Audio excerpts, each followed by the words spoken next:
Hello students, இந்த வீடியோவில் food technology அப்படிங்கிற கோர்ஸை பற்றி தான் பார்க்க போகிறோம். இந்த ஃபுட் டெக்னாலஜி அப்படிங்கிற கோர்ஸில் நம்ம என்ன படிப்போம், இந்த ஃபுட் டெக்னாலஜி அப்படிங்கிற கோர்ஸ் என்னென்ன கோர்ஸ் இருக்குது, ஸோ இந்த கோர்ஸ் படிக்கணும் அப்படின்னா என்னென்ன எலிஜிபிலிட்டி, ஜாப் ஆப்பர்ச்சுனிட்டிஸ் எப்படி இருக்குது, எங்கெல்லாம் இருக்குது, எவ்வளோ சேலரிஸில் ஜாப் கிடைக்கும் அப்படிங்கிறத பற்றி தான் பார்க்க போகிறோம்.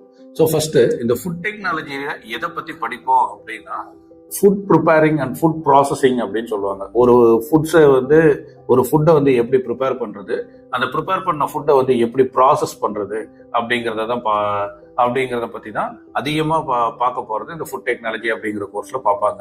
ஸோ இந்த ப்ராசஸிங் அப்படிங்கிறது என்னென்னா, ப்ரிப்பேர் பண்ண ஃபுட்டை ப்ரிசர்வ் பண்ணணும், எவ்வளோ நாள் அந்த ஃபுட்டு அதே மாதிரி ஃப்ரெஷ்ஷாக இருக்கும், இல்லை எப்போக்கு அப்புறம் அந்த எக்ஸ்பைரி டேட் என்ன அப்படிங்கிறத ஐடென்டிஃபை பண்ணி போடுறது. ஸோ அதுக்கப்புறமேட்டு இந்த ஃபுட் டெக்னாலஜியில் என்ன படிப்பாங்கன்னா, நியூ வெரைட்டி ஆஃப் ஃபுட்ஸை ரிசர்ச் பண்ணி அதை கண்டுபிடிக்கிறது, அதுக்கப்புறம் நியூ டேஸ்டஸை கண்டுபிடிக்கிறது, நியூ ஃப்ளேவர்ஸ் ஆட் பண்ணுவாங்க. ஸோ அந்த ஃபுட் எல்லாமே எவ்வளோ நியூட்ரிஷன்ஸ் இருக்கு, இதெல்லாம் இந்த நம்ம பீப்புளுக்கு அடாப்ட் ஆகுமா, ஸோ இந்த கிளைமேட்ல இருக்க பீப்புளுக்கு இந்த ஃபுட்ஸ் அடாப்ட் ஆகுமா, இல்லை இந்த மாதிரி வெரைட்டி ஆஃப் ஃபுட் இந்த மாதிரி ரீஜன்ல இருக்க பீப்புளுக்கு அடாப்ட் ஆகுமா, இதை பத்தி படிக்கிறது ஃபுட் டெக்னாலஜி. ஸோ மோஸ்டா மேக்சிமம் என்ன இருக்கும் அப்படின்னா, ஸோ பேக்கேஜிங், ப்ரிசர்விங், அதுக்கப்புறமேட்டு research for new tastes and new flavours, இதை பற்றி தான் இருக்கும். ஸோ இந்த ஃபுட் டெக்னாலஜி அப்படிங்கிற கோர்ஸ் பிஎஸ்சி கோர்சஸும் இருக்கு தமிழ்நாட்டில், பிடெக் கோர்சஸும் இருக்கு. இப்போ பிஎஸ்சி கோர்சஸ் அப்படின்னு பார்த்தோம் அப்படின்னா, தமிழ்நாடு அக்ரிகல்ச்சர் யூனிவர்சிட்டி ரன் பண்ற 3 இயர்ஸ் டிகிரி ப்ரோக்ராம்ல பிஎஸ்சி ஃபுட் டெக்னாலஜி கோர்சஸ் எடுத்து நம்ம படிக்கலாம். அதே பிடெக் கோர்சஸ் அப்படிங்கிறது பார்த்தீங்கன்னா, தமிழ்நாடு அண்ணா யூனிவர்சிட்டியில பார்த்தீங்கன்னா பிடெக் அப்படின்னு சொல்லி 4 இயர்ஸ் கோர்ஸும் நீங்க எடுத்து படிக்கலாம். ஸோ இந்த பிடெக் கோர்சஸ்க்கு நமக்கு என்ன எலிஜிபிலிட்டி, இந்த 4 இயர்ஸ் கோர்சஸ்க்குனா பிசிக்ஸ், கெமிஸ்ட்ரி, மேத்ஸ் கம்பல்சரியா படிச்சிருக்கணும். பயாலஜி இருக்கா இல்லையா அப்படிங்கிறது அது இம்பார்ட்டன்ஸ் கிடையாது. அதே பிஎஸ்சி கோர்சஸ் படிக்கணும்னா பிசிக்ஸ், கெமிஸ்ட்ரி, பயாலஜி மஸ்டா இருக்கணும், அங்க மேத்ஸ் இருக்கணும் அப்படிங்கிறது இம்பார்ட்டன்ஸ் கிடையாது. ஸோ இப்ப இந்த பிஎஸ்சி கோர்சஸா இருக்கட்டும், பிடெக் கோர்சஸா இருக்கட்டும், முடிச்சுட்டு வெளியில வந்தோம் அப்படின்னா எல்லாருமே ஒரே கேட்டகரி ஆஃப் ஜாபுக்கு தான் போறாங்க. இப்போ இதுல நிறைய ஸ்டேட் கவர்மெண்ட் ஜாப்ஸும் இருக்கு, நிறைய சென்ட்ரல் கவர்மெண்ட் ஜாப்ஸும் இருக்கு, பிரைவேட்ல ஏகப்பட்ட ஆப்பர்ச்சுனிட்டிஸ் இருக்கு. அதாவது இந்த ஃபிட்டோ லேஸு, அப்புறம் இந்த குர்குரேஸ், இந்த பார்லேஜி, பிரிட்டானியா, ஸோ இந்த மாதிரி ஸ்நாக்ஸ் மேனுஃபேக்சரிங் இண்டஸ்ட்ரியில் இந்த ஃபுட் டெக்னாலஜி படித்த ஸ்டூடெண்ட்ஸ்க்கு நிறைய ஆப்பர்ச்சுனிட்டிஸ் இருக்குது ப்ரைவேட்டில்.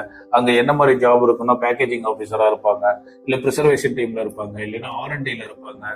இப்போ நிறைய new varieties of chocolates, new varieties of foods, அப்புறம் new varieties of biscuits, new varieties of cakes, so இதெல்லாம் ஐடென்டிஃபை பண்ணுற, ரிசர்ச் பண்ணி புதுசான டேஸ்டஸ் கண்டுபிடிக்கிற R&D டிபார்ட்மெண்ட்ல இருப்பாங்க.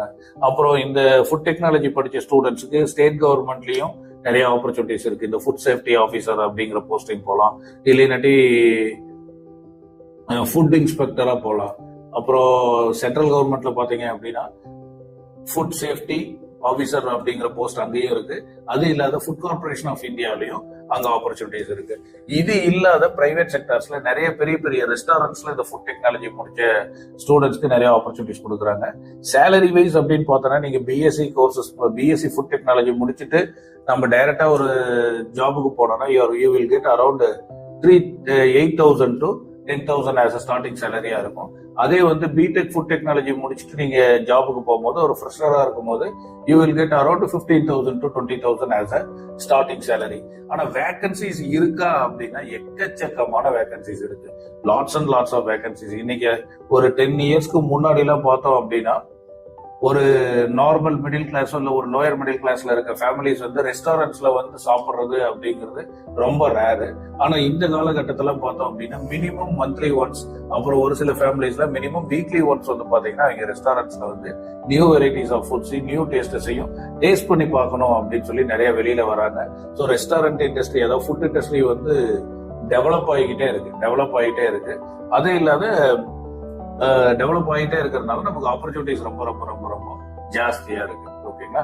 ஸோ இதுதான் இந்த ஃபுட் டெக்னாலஜி அப்படிங்கிற கோர்ஸ் பத்தின ஒரு சிம்பிள் எக்ஸ்பிளனேஷன்ஸ். ஓகே, இந்த கோர்ஸ்ல நம்ம என்னென்ன காலேஜஸ்ல இருக்கு, இந்த கோர்ஸ் படிக்கணும்னா நம்ம எவ்வளவு கட் ஆஃப் எடுத்திருக்கணும், அப்புறம் நமக்கு ஏதாவது கவர்மெண்ட் காலேஜஸ்ல இந்த கோர்சஸ் கிடைக்குமா, இல்ல பிரைவேட் காலேஜஸ்ல இந்த கோர்சஸ் கிடைக்குமா, அப்படி ஏதாவது உங்களுக்கு டவுட் இருந்ததுன்னா இந்த ஸ்கிரீன்ல தெரியிற நம்பருக்கு நீங்க கால் பண்ணுங்க. நேர்ல வந்து விசிட் பண்ணனாலும் விசிட் பண்ணலாம். உங்களுக்கு இந்த அட்மிஷன் ரிலேட்டடாவோ இல்ல அகடமிக் கைடன்ஸ் ரிலேட்டடாவோ உங்களுக்கு என்ன ஹெல்ப் வேணாலும் நீங்க நேர்ல வந்தீங்கன்னா நாங்க கைடன்ஸ் பண்ணுவோம். Okay, thank you.